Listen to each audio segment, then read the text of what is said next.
Kita akan melanjutkan ya. Kita akan melanjutkan pemberitaan firman Tuhan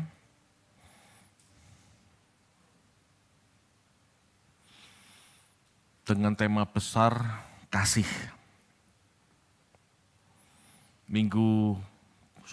Bulan lalu kita sudah belajar kasih itu bagaimana, seperti apa. Sekarang kita akan membahas subjek dan objek kasih. Karena kasih tidak mungkin dilakukan sendiri. Kasih harus dilakukan dengan adanya interaksi 2, 3 atau lebih orang. Enggak mungkin kasih seorang diri. Ya, kasih untuk diri sendiri tanpa menghiraukan orang lain itu namanya egois. Kita akan baca ya, Matius 5 ayat 48.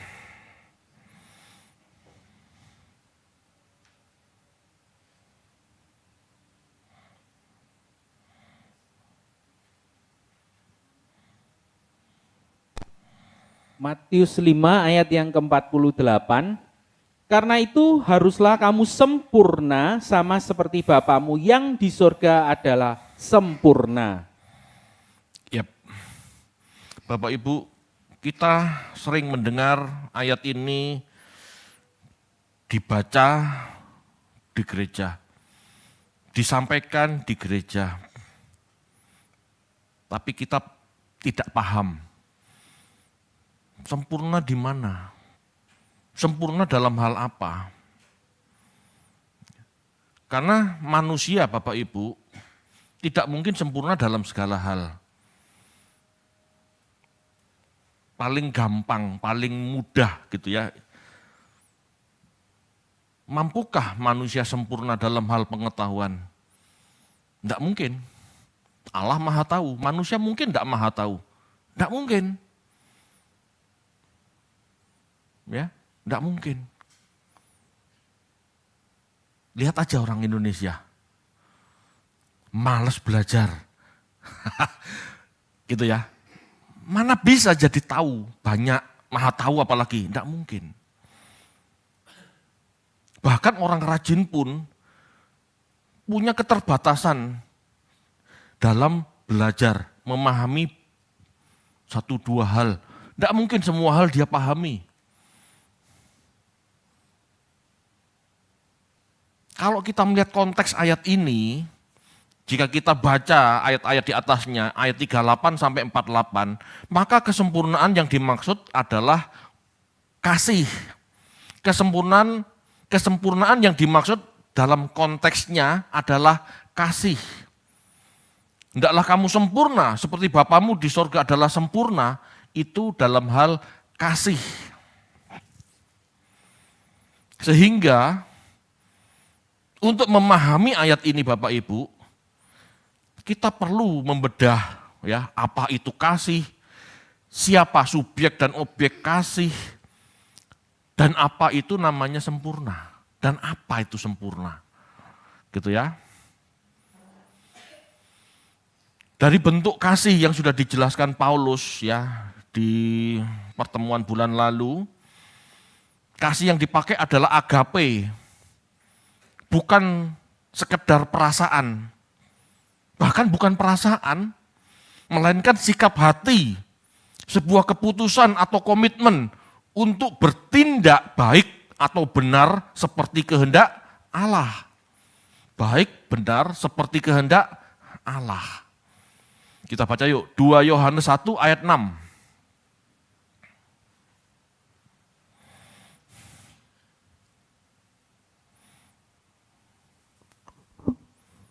2 Yohanes 1 ayat yang ke-6. Dan inilah kasih itu, yaitu bahwa kita harus hidup menurut perintahnya. Dan inilah perintah itu, yaitu bahwa kamu harus hidup di dalam kasih, sebagaimana telah kamu dengar dari mulanya. Ya. Perintah Allah kepada manusia melalui Tuhan Yesus pasti adalah kasih. Bagaimana kasih? Paulus sudah jabarkan. Yang mana yang harus kita lakukan? Ya, itu kita perlu berdoa. Kita perlu tahu Ada orang bisa sabar, tapi pelit. Berarti dia harus merubah pelitnya. Dia harus merubah sikap hatinya menjadi pemurah. Ada orang loman, pemurah, tapi dia nggak sabaran. Di sini pentingnya mengevaluasi diri dalam doa. Doa itu komunikasi. Tuhan, apa yang harus aku perbuat? Bapa, apa yang harus aku perbaiki dalam hidupku? Sebetulnya doa itu. Supaya kita semakin sempurna di mata Allah. Tunjukkan Bapa, apa kekuranganku. Amin Bapak Ibu. Itu kasih. Kasih itu nggak bisa disepelekan. Jangan anggap diri Anda sudah punya kasih. Masih jauh. Kalau mau jujur, masih jauh. Saya sendiri masih jauh. Bapak Ibu, kasih bukan sekedar perasaan, tetapi motif dan keputusan yang kuat untuk bersikap baik dan benar. Keputusan, bukan perasaan. Sebab jika hanya perasaan, maka kita tidak bisa mengasihi semua orang, apalagi musuh. Ada orang yang gak suka sama kita gak suka sama dia. Kalau kasih itu perasaan, lawang dasarnya gak suka, mana bisa kita mengasihi. Kasih itu bukan perasaan, kasih itu keputusan. Aku mau jadi berkat buat kamu, aku akan memberkati kamu. Terserah perasaanku gimana, aku mau memberkati kamu. Itu kasih Bapak Ibu. Kasih itu bukan perasaan cinta, eros. Bukan. Kalau kasih itu sekedar perasaan, mungkinkah kita bisa mengasihi orang-orang yang menganiaya kita? Ada orang-orang menganiaya kita, kita pasti jengkel. Tetapi kasih adalah keputusan, meskipun saya jengkel, aku tetap akan berbuat baik buat kamu. Aku akan tetap memberkati kamu. Jadi kasih itu bukan perasaan. Kasih itu sebuah sikap hati, keputusan untuk melakukan yang baik.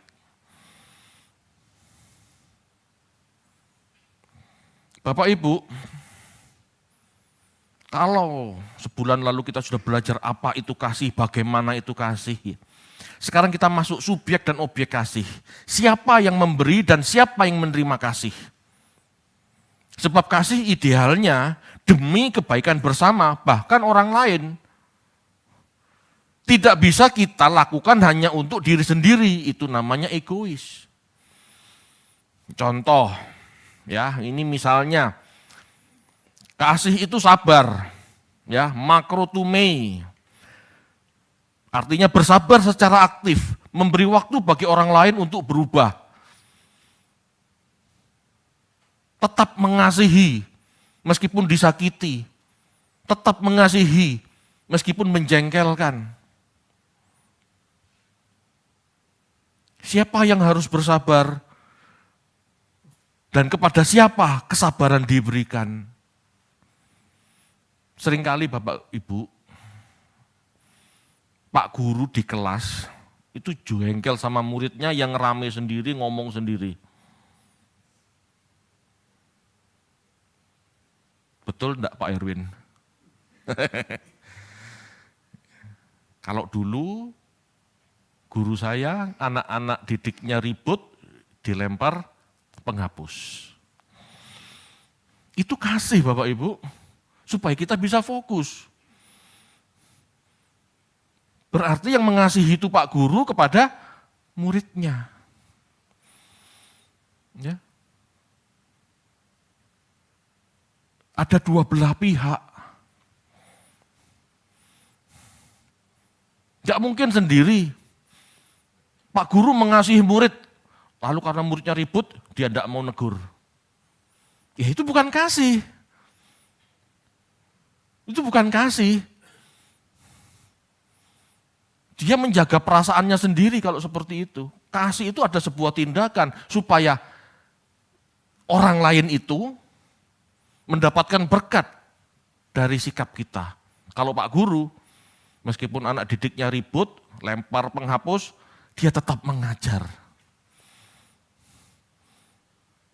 Sebetulnya bisa enggak seorang guru, aduh jengkel no ini anak-anak, keluar gitu, keluar kelas, ngambul, enggak mengajar, bisa enggak? Bisa. Ya. Jadi kasih itu dua sisi, ada yang memberi dan ada yang menerima. Harus jelas siapakah yang harus menerima dan siapakah yang harus memberi. Kalau itu sesama, siapakah sesama? Itu harus jelas. Musuh, siapakah yang dianggap musuh? Bapak Ibu, kasih itu murah hati, kresteotai. Sikap aktif mencari kesempatan untuk berbuat baik dan bermanfaat. Kasih itu bukan perasaan, tetapi sikap hati untuk memberkati seseorang, untuk memberi manfaat bagi orang lain. Itu kasih.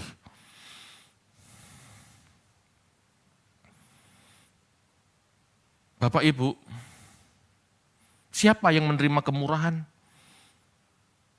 Kemurahan sekali-sekali kepada orang jauh, atau ya kita memberi kemurahan sesekali kepada orang yang jauh, atau orang dekat yang rutin butuh pertolongan. Ini dua hal yang berbeda loh. Ngerti tidak maksudnya? Kita mengasihi orang yang jauh sesekali, transfer kirim duit sesekali, orang jauh, dan mengasihi orang dekat yang tiap minggu ketemu. Ini beda. Kadang-kadang kita nggak bisa loh mengasihi orang dekat, karena kita tahu boroknya, kita ngerti dosanya, kita punya like and dislike, suka dan tidak suka. Ini kita harus belajar Bapak Ibu. Dan Tuhan sudah mengajarkan itu semua. Mengasihi orang jauh itu mudah. Apalagi terpesona dengan kata-katanya, terpesona sama pengajarannya. Kita kirim duit, transfer. Mudah. Karena kita nggak tahu boroknya di belakang. Tetapi buat orang di sekitar kita, yang kita tahu orang ini mungkin males, mungkin sombong, bisa enggak kita tetap mengasihi dia? Bisa enggak kita tetap transfer dia? Ini enggak mudah. Tapi Tuhan ngajar. Tuhan mengajar kita. Ya kita mau belajar dari ajaran Tuhan. Bapak Ibu, kita mulai dari subjek kasih. Ya, subjek kasih. Yang pertama, Allah itu kasih. Betul? Barang siapa memiliki kasih, ia mengenal Allah dan lahir dari Allah. Semakin sempurna kasihnya, semakin serupa dengan Allah sendiri. Bapak Ibu, yang pertama, subjek kasih itu adalah Allah. Yang kedua, adalah orang yang mengenal Allah, yaitu orang yang memiliki kasih. Anda secanggih apapun teologinya, tidak punya kasih, Anda tidak disebut mengenal Allah. Mengenal Allah adalah orang yang punya kasih. 1 Yohanes 4 ayat 7.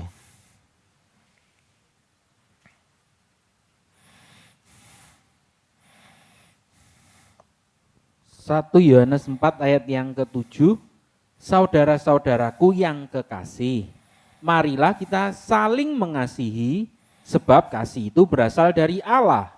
Dan setiap orang yang mengasihi, lahir dari Allah dan mengenal Allah. Ya, dikatakan orang mengenal Allah itu bukan karena pinter teologi. Tidak salah ya belajar teologi, tidak salah. Saya pun belajar teologi. Tetapi saya dikatakan mengenal Allah jika saya punya kasih. Allah itu kasih. Dikatakan seseorang mengenal Allah jika orang itu punya kasih Allah. Halo? Jadi ada karakter Allah yang nempel dalam karakter kita. Itu disebut orang yang mengenal Allah. Itu subjek kasih. Pak, apakah setiap orang itu subjek kasih? Tidak bisa dikatakan demikian, karena tidak semua orang mengenal Allah. Tidak semua orang punya kasih. Jadi kalau kita mau dikatakan mengenal Allah, kita mau diakui Tuhan Yesus mengenal Allah, ya kita harus punya kasih. Contohnya ya Yesus sendiri. Mengenal Allah bukan sekedar teori atau pengalaman. Bukan. Banyak orang mengenal Allah, alami Allah. Itu omong kosong Bapak Ibu kalau tidak punya kasih. Saya mengalami Allah Pak. Tadi malam saya merinding ketemu Tuhan. Saya berdoa, nyambung sama Tuhan Pak. Itu omong kosong kalau tidak punya kasih. Alkitab mengatakan patokan kita mengenal Allah, kita punya kasih. Ini Alkitab yang ngomong. Tidak dikatakan seseorang pintar berteologi atau rajin berdoa, rajin puasa, punya pengalaman rohani, itu mengenal Allah. Tidak. Orang yang punya kasih itu orang yang mengenal Allah. Bapak Ibu, hidup di dalam Dia berarti Allah yang nampak saat orang melihat kita. Hidup di dalam Allah berarti ada karakter Allah yang tampak, yang terlihat oleh orang di sekitar kita. Kita manusia diciptakan segambar dan serupa Allah. Memiliki maksud agar kita memiliki kualitas kasih-Nya. Segambar dan serupa Allah. Apanya? Kasih-Nya. Ya, kasih-Nya. Seperti Allah yang memberi matahari bagi orang benar maupun orang berdosa. Seperti Allah yang memberi hujan bagi orang benar maupun orang berdosa. Itu orang yang mengenal Allah. Ya. Subjek kasih selain Allah sesungguhnya ya diri kita. Allah itu kasih. Subjek lain, ya, subjek kasih yang lain selain Allah, ya kita. Yang punya karakter Allah, yaitu kasih. Orang yang punya kasih inilah yang disebut manusia ilahi. Kalau cuma berdoa, nyambung-nyambung, semeriwing-semeriwing, merasa gimana gitu kalau berdoa, itu bukan mengenal Allah Bapak Ibu, itu mistis. Dukun pun begitu. Tetapi orang yang mengenal Allah jelas cirinya adalah punya kasih. Hidupnya penuh kasih. Ini tidak bisa dijiplak sama setan Bapak Ibu. Karena setan itu sifatnya mencuri, membunuh, dan membinasakan. Halo? Orang berteologi itu bukan orang mengenal Allah. Karena orang ateis pun pinter dalam berteologi. Ya, dukun pinter dalam hal mistis. Pinter. Ciri-ciri satu-satunya orang disebut mengenal Allah, dia punya kasih. Bapak Ibu, inilah sebabnya Paulus mengatakan dari iman, harap, kasih yang terbesar adalah kasih. Karena saat kita memutuskan hidup mengenakan kasih, sejatinya kita telah beriman, berpengharapan. Kalau kita tidak punya kasih, kita tidak akan berpengharapan. Kita punya kasih, gitu ya. Kita disebut beriman. Tapi orang beriman belum tentu punya kasih. Halo. Orang beriman belum tentu punya kasih, karena yang dia imani, karena yang dia taati hanya hal-hal yang menyenangkan dirinya. Bisa kan? Tapi orang kasih, orang yang memiliki pasti beriman. Karena dia mau taat untuk menjadi berkat buat sesamanya. Bapak Ibu, itu subjek kasih. Allah dan kita yang mengenal Allah, yang mengerti maksud dan tujuan Allah, yang mengerti bahwa kita diperintahkan oleh Allah untuk mengasihi. Dua subjek kasih, Allah dan kita. Lalu objek kasih itu ada 4 Bapak Ibu. Yang pertama, objek kasih adalah Tuhan sendiri. Kasihilah Tuhan Allahmu. Itu objek kasih yang pertama. Perintah mengasihi Allah sudah ada sejak zaman Musa. Ini bukan perintah baru. Ini perintah yang didengar Israel pada mulanya. Ya. Kita baca yuk. Matius 22 ayat 36 sampai 38.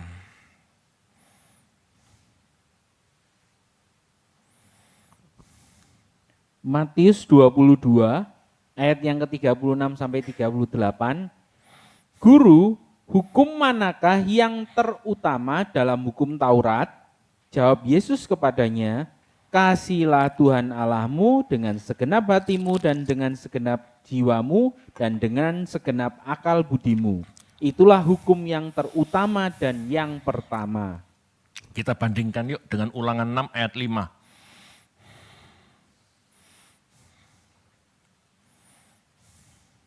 Ulangan 6 ayat yang kelima, kasihilah Tuhan Allahmu dengan segenap hatimu dan dengan segenap jiwamu dan dengan segenap kekuatanmu. Ya, sama ya. Jadi mengasihi Allah perintah yang utama itu sudah lama sejak dulu kala, sebelum Yesus pun perintahnya begitu. Tetapi Israel tidak mampu mengasihi seperti yang diharapkan Allah. Itu sebabnya Yesus menjelaskan, Yesus harus membongkar pemahaman ini. Ya. Bagaimana kita mengasihi Allah? Jika perjanjian lama mengatakan ya sesuai Taurat. Tetapi dalam perjanjian baru mengasihi Allah berarti kita harus mengikuti jejak Yesus. Anaknya yang berkenan. Tidak bisa disimplifikasi dengan hukum-hukum. Tetapi kita harus belajar memahami apa maksud kasih. Karena kasih itu tidak gampang, tidak mudah, gitu ya. Kita harus mengenal pikiran dan perasaannya, baru kasih kita itu berkualitas. Dengan kata lain Bapak Ibu, setiap tindakan kita harus sesuai dengan motivasi Tuhan. Halo.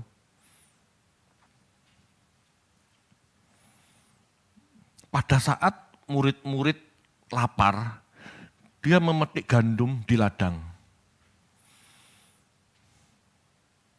Itu hari Sabat. Kalau orang Yahudi, enggak boleh, aturannya enggak boleh. Dia ketat menjaga Sabat supaya manusia tidak ngapa-ngapain. Tidak bergerak, tidak bertindak apapun dengan maksud hormat. Kelihatannya baik. Tapi Yesus mengatakan, murid-murid lapar, ya cari gandum di ladang, silahkan. Seperti kamu, lembumu lepas pada hari Sabat, kamu cari lembumu. Anakmu nyemplung sumur, kamu angkat dari sumur. Poinnya apa Bapak Ibu? Kasih. Munculkan gambarnya Yem.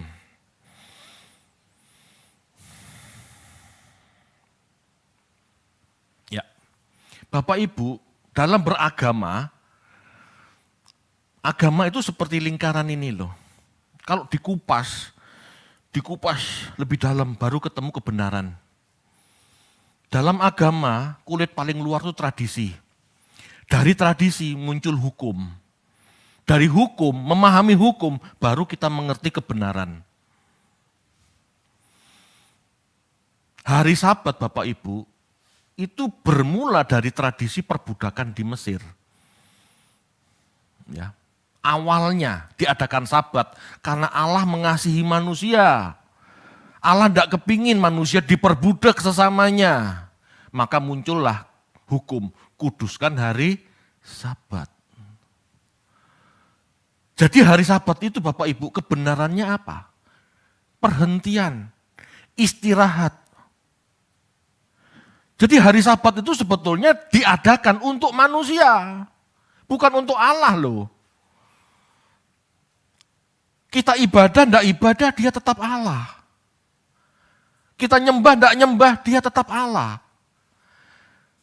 Halo, Sabat diadakan oleh Allah, Sabat diperintahkan oleh Allah, supaya manusia bisa istirahat.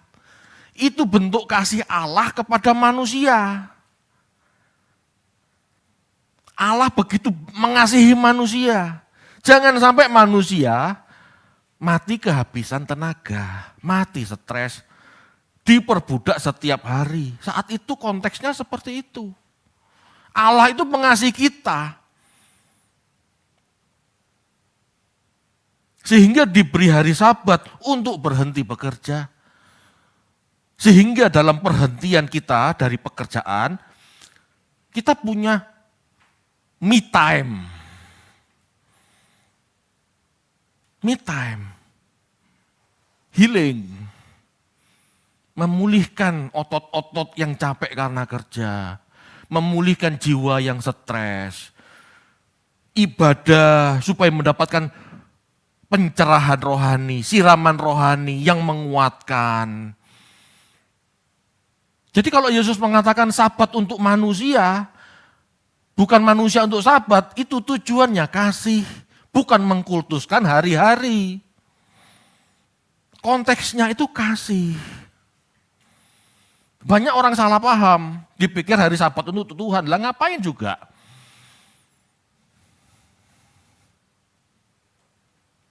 Hari Sabat untuk manusia. Itu bentuk kasih Allah, Bapak Ibu. Yesus menyempurnakan Taurat, Bapak Ibu. Mengasihi Allah berarti mengikuti jejak Yesus, hidup dengan segenap kebenarannya, hidup menggenapi kebenarannya. Kita harus belajar sungguh-sungguh supaya memahami esensi Torah. Supaya kita mengerti kebenaran yang terkandung di dalam Torah. Bukan kulitnya Torah, kalau kulitnya Torah itu tradisi, hukumnya sesuai kebutuhan di zaman Musa. Tidak relevan buat kita sekarang. Tetapi kebenarannya bisa kita pakai sepanjang masa. Itu sebabnya kita harus belajar sungguh-sungguh apa yang dimaksud Tuhan Yesus. Bapak Ibu, yang kedua, kalau tadi yang pertama ya, kasihlah Tuhan Allahmu. Bagaimana kita mengasihi Tuhan? Sorry ya, saya lanjut sedikit. Kasihlah Tuhan Allahmu. Bagaimana kita mengasihi Tuhan? Berilah Sabat bagi pegawaimu. Berilah Sabat buat orang yang bekerja buat kamu. Berilah kasih buat orang di sekitarmu. Cara mengasihi Tuhan Allahmu dengan apa? Dengan mengasihi orang di sekitar kita.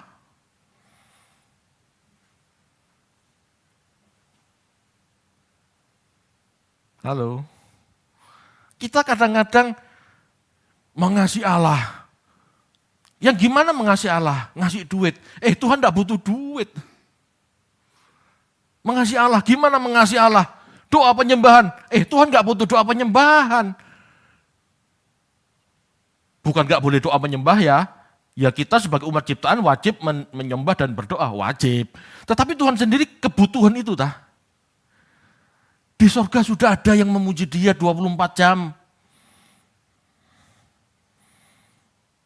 Halo.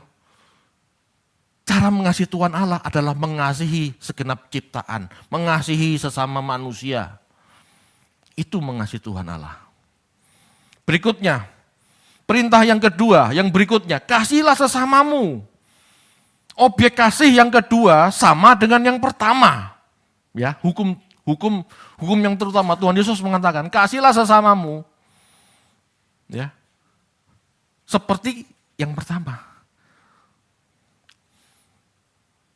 Siapakah sesama di konteks ini? Kita baca yuk, Lukas 10 ayat 36 sampai 37.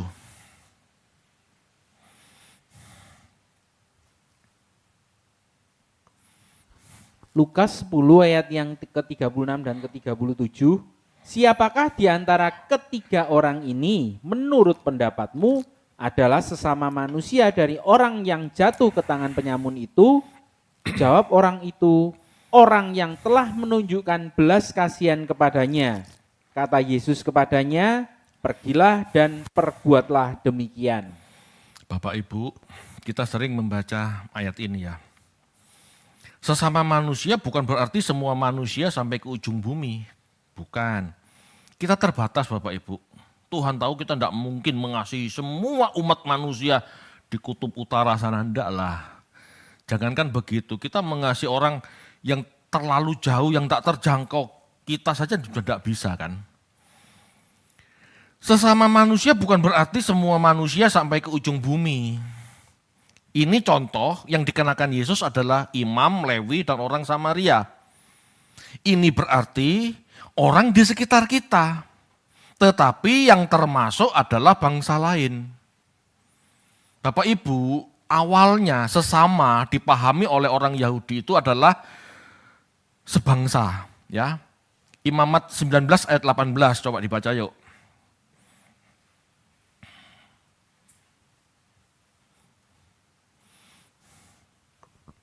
Imamat 19 ayat yang ke-18. Janganlah engkau menuntut balas. Sorry, kok ini? Oh iya, betul. Imamat 19 ayat yang ke-18. Janganlah engkau menuntut balas dan janganlah menaruh dendam terhadap orang-orang sebangsamu, melainkan kasihilah sesamamu manusia seperti dirimu sendiri. Perhatikan. Akulah Tuhan. Nah, perhatikan ya, sesamamu itu siapa? Nih ayat kata-kata di atasnya, terhadap orang-orang sebangsa. Jadi kalau kita melihat teks itu harus lihat konteks. Yang dimaksud sesama di imamat itu sebangsa. Orang Yahudi tidak pernah mengasihi orang bangsa lain, apalagi orang Samaria. Orang Samaria itu dianggap setengah hewan, setengah manusia maksudnya. Tetapi Yesus mengatakan, siapa dari tiga ini sesamamu? Itu yang maksudnya ya. Pada mulanya orang Yahudi mengasihi sesama adalah rekan sebangsa. Lalu Yesus mengatakan, kasihlah sesamamu dalam hal ini, contohnya Lewi, imam dan orang Samaria. Itu berarti Tuhan Yesus memerintahkan kita mengasihi orang di sekitar kita, termasuk bangsa lain. Termasuk orang Samaria yang dipandang setengah manusia ini. Yesus tidak melihat warna kulit, Yesus tidak rasis. Yesus tidak merendahkan orang Samaria atau bangsa-bangsa lain. Yesus memerintahkan kita mengasihi sesama itu sesama ciptaan, meskipun tidak sesuku. Di sekitar kita. Itu imam, Lewi, dan orang Samaria. Ini tiga jenis orang yang ada di sekitar mereka saat itu. Itu berarti lingkungan, gitu ya. Jika di lingkungan kita ada orang dari bangsa-bangsa lain, kasihi juga. Kasihi juga. Jangan kasihi sesama Cindo, sesama Jawa, jangan. Ternyata ada orang Pakistan gitu, ada orang India gitu ya. Kasihi. Kasihi.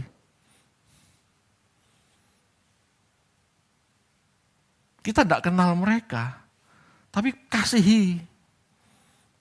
Meskipun budaya mereka berbeda, kasihi. Bapak Ibu, orang Samaria memperlakukan orang Yahudi yang dirampok sebagai sesama, meskipun dianggap setengah manusia oleh orang Yahudi. Mengasihi sesama seperti diri sendiri berarti melakukan tindakan kasih terhadap masyarakat di sekitar tanpa memandang suku, ras, agama. Kita harus bisa memperlakukan orang lain, apapun suku, ras, agamanya, seperti kita memperlakukan diri sendiri. Halo. Bagaimana kamu ingin diperlakukan, perlakukanlah sesamamu. Golden rule. Jika kita makan satu piring, berilah makan orang di sekitar kita satu piring. Jangan satu lepek. Halo. Ini sederhana Bapak Ibu. Seringkali saya melihat bos-bos gitu ya, kalau pergi ke restoran dengan pembantunya gitu ya. Pembantu ini cuma dikasih makanan sisa. Kira-kira berapa banyak sih makanannya pembantu? Kok sampai kita beri makanan sisa? Enggak bisakah kita tanya, Mbak, kamu kepingin makan apa? Nasi goreng beli nasi goreng. Satu piring, bukan cuma dikasih satu lepek sisa dari yang kita pesan. Kalau begitu saja enggak bisa, jangan ngomong punya kasih. Ini contoh makanan ya, tapi Anda bisa kembangkan dalam hal lain.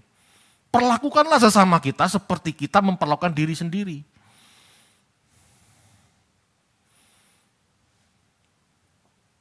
Amin. Saya sering ngomong-ngomong sama Yemi. Kemampuan saya terbatas. Saya cuma bisa memberi makan gitu ya. Itu saya tekatin.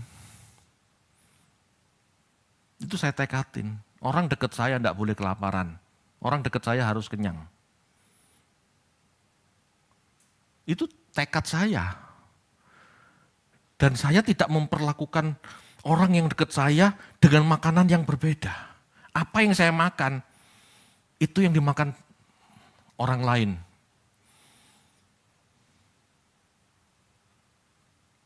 Halo Bapak Ibu. Harus seperti itu. Silakan tanya Yemi, siapapun yang datang ke pastori, saya ajak makan.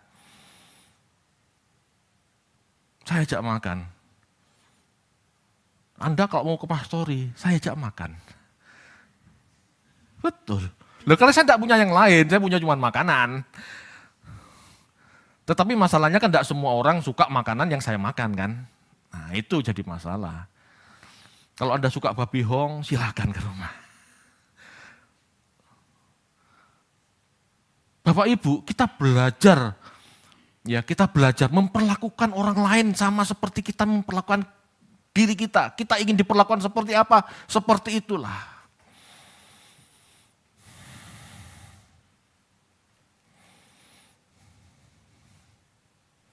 Standar hidup kita sesungguhnya adalah standar kasih kita. Bisa dipahami enggak? Standar hidup kita. Standar hidup kita. Itu standar kasih kita. Standar hidup saya, makan satu piring. Sebetulnya kasih kepada orang yang sama seperti kita ingin diperlakukan satu piring. Kita membantu orang lain. Mungkin kita tidak punya banyak uang, kita punya standar 5.000, pantas. Ya berikan 5.000. Jangan menurut kita pantas 10.000, tapi kita ngasih 2.000. Loh.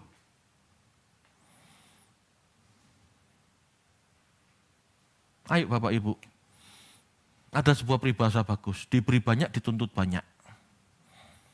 Ya itu maksudnya. Bapak Ibu,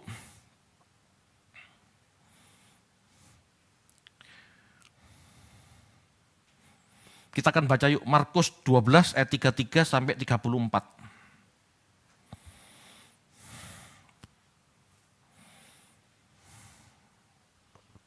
Markus 12 ayat yang ke-33 dan 34.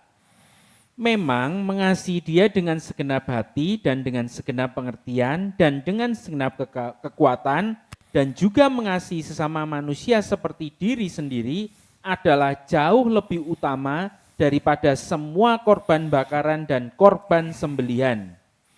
Yesus melihat bagaimana bijaksananya jawab orang itu dan ia berkata kepadanya, engkau tidak jauh dari kerajaan Allah. Dan seorang pun tidak berani lagi menanyakan sesuatu kepada Yesus. Jelas enggak Bapak Ibu? Saya bold ya. Di dalam Markus 12 ayat 33 sampai 34 dikatakan memang mengasihi dia, mengasihi Tuhan maksudnya. Dengan segenap hati, dengan segenap pengertian, dengan segenap kekuatan. Ya. Mengasihi sesama manusia seperti diri sendiri. Itu jauh lebih utama dari korban bakaran dan korban sembelihan. Mengasihi Tuhan itu berarti mengasihi sesama. Mengasihi Tuhan itu berarti mengasihi sesama. Mengasihi Tuhan itu mengasihi sesama. Itu lebih baik Bapak Ibu dari cuman sekedar ritual.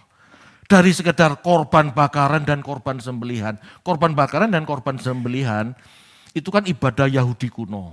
Kalau dalam kekristenan sekarang memberi persembahan, kolekte, memuji, menyembah, ritual gitu ya. Bukan itu mengasihi Tuhan. Mengasihi Tuhan itu mengasihi sesama. Mengasihi sesama manusia seperti diri sendiri jauh lebih utama dari sekedar ritual agama. Mengasihi sesama sama dengan mengasihi dia. Jarang Bapak Ibu, ya. Hal-hal seperti ini ditekankan. Kenapa? Karena gereja juga punya kepentingan. Kebanyakan pendeta mengatakan mengasihi Tuhan, siapa mau menabur buat Tuhan, begitu kan? Itu tidak salah. Tapi kalau itu tok yang ditekankan, itu ada motivasi di baliknya. Bukan ngajarin kita mengasihi yang sempurna, tetapi itu lebih cenderung pada pendetanya butuh kolekte. Bukan pendeta tidak boleh kolekte loh ya, pendeta tidak boleh dapat kolekte, boleh. Tetapi yang utama Bapak Ibu bukan ritual, yang utama mengasihi sesama. Memperlakukan sesama seperti kita ingin diperlakukan, itulah yang utama. Bukan ritual, ritual boleh berikutnya. Bapak Ibu, itu yang kedua. Objek kasih yang ketiga, kasihilah musuhmu. Ini perintah baru Bapak Ibu. Mengasihi musuh tidak ada di dalam Taurat. Di Perjanjian Lama mengajar kita untuk mengasihi sebangsa. Sudah kita baca ya tadi. Tetapi Yesus mengatakan kasihilah musuhmu. Ini berarti perintah untuk mengasihi orang yang memusuhi kita, siapapun dia. Orang yang tidak sebangsa, goyim, kafir, kasihi dia. Termasuk penjajah bangsa itu, kasihi, itu musuh. Penjajah Belanda sudah tidak ada, tetapi banyak kan orang-orang yang menjajah kita. Membuat kita menderita. Bapak Ibu, Tuhan menyuruh mengasihi mereka. Jelas mengasihi musuh bukan hal mudah. Bersikap baik kepada orang yang jahat, mengasihi orang yang bersikap jahat kepada kita itu bukan hal normal. Manusia pada umumnya kalau dijahati minimal dia menyingkir. Tetapi Allah mengatakan kasihlah dia. Kasihilah orang yang menganiaya kamu. Berdoalah bagi dia yang membuat kamu menderita. Gak lari loh, harus aktif mengasihi. Inilah tantangan bagi kita. Bisakah kita memberkati atau memberi manfaat buat mereka yang sudah jahat kepada kita? Yesus berkata, kasihlah musuhmu dan berdoalah bagi mereka yang menganiaya kamu. Enggak lari, apalagi membenci. Tetapi doakan dia. Sebisa mungkin berilah dia manfaat dari segala kebaikanmu.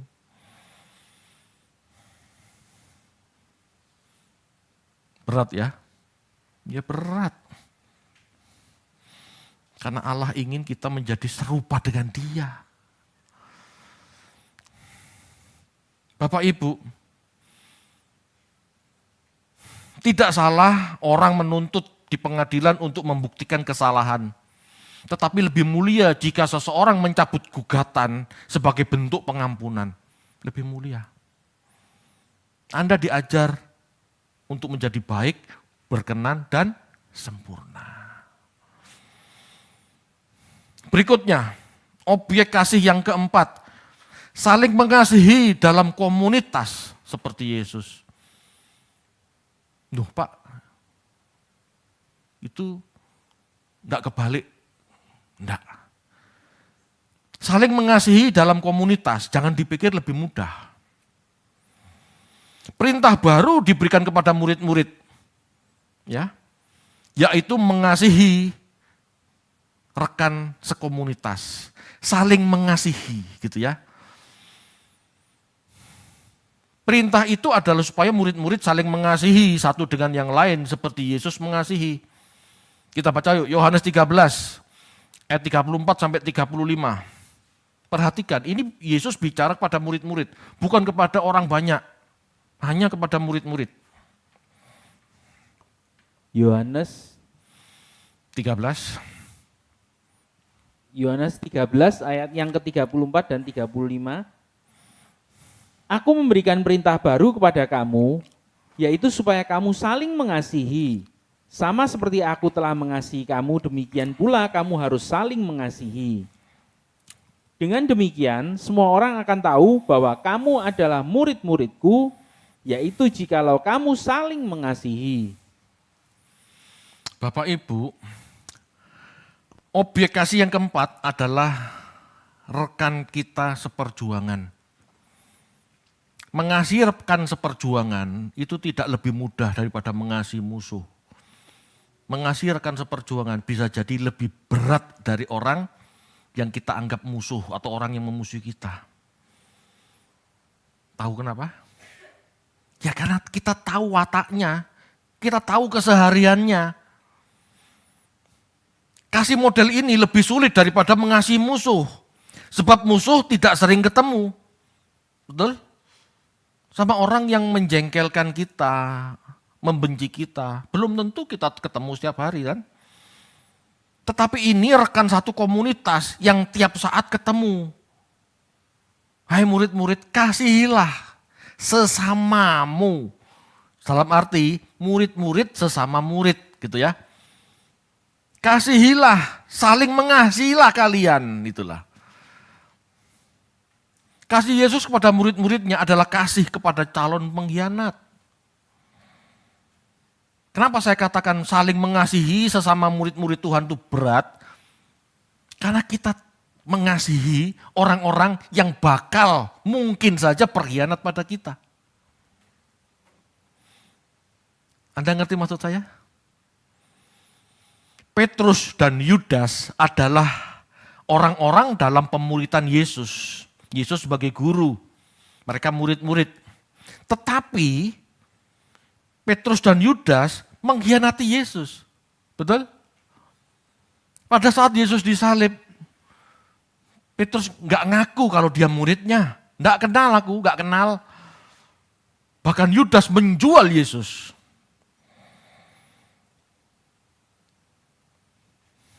Tetapi Yesus rela mati bagi mereka.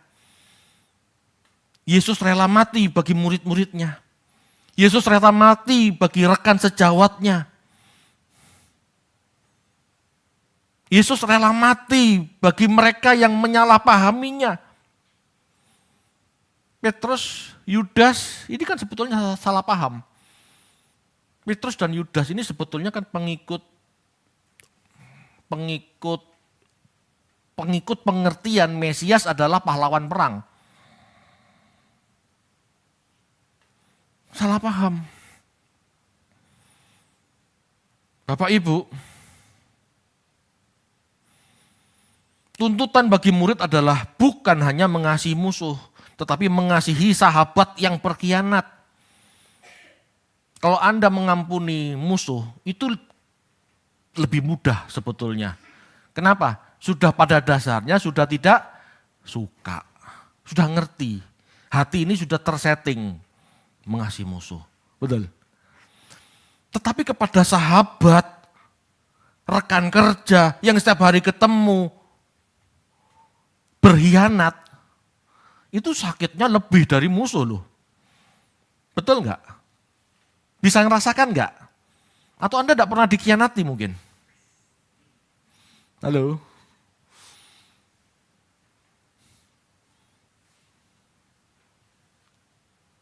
Ini contoh. Kita ditinggal pacaran sama orang yang kita anggap cantik gitu. Tidak ada masalah kan, bukan milik kita kok. Bukan siapa-siapa. Kita cuma terpesona sama dia. Mau pacaran sama orang lain ya silahkan. Tetapi kalau pacar kita, istri kita tiba-tiba selingkuh, sakit hati enggak? Itu maksudnya. Kita harus mengasihi sahabat kita, rekan kita yang berkhianat. Enggak mudah Bapak Ibu. Tetapi kita diajar Tuhan untuk mengasihi mereka yang berkhianat pada kita. Pada saat Petrus kembali, dia minta ampun sama Tuhan. Tuhan gak ungkit-ungkit. Tuhan malah percayakan domba-domba. Betul? Bisa enggak kita? Bapak Ibu, jelas ini paling berat. Kita harus rela mati bagi rekan sekomunitas. Meskipun menyakitkan. Meskipun dia gak percaya aku. Kita harus bisa mengasihi. Kadang-kadang begitu kan Bapak Ibu. Halo. Ini subjek dan objek kasih. Dan bulan-bulan selanjutnya akan saya lanjutkan. Bagaimana kita mengasihi sesama, musuh, maupun orang sekomunitas dengan lebih dewasa. Sempurna itu dewasa. Bagaimana memperlakukan mereka yang mengkhianati kita. Kita butuh kedewasaan. Amin.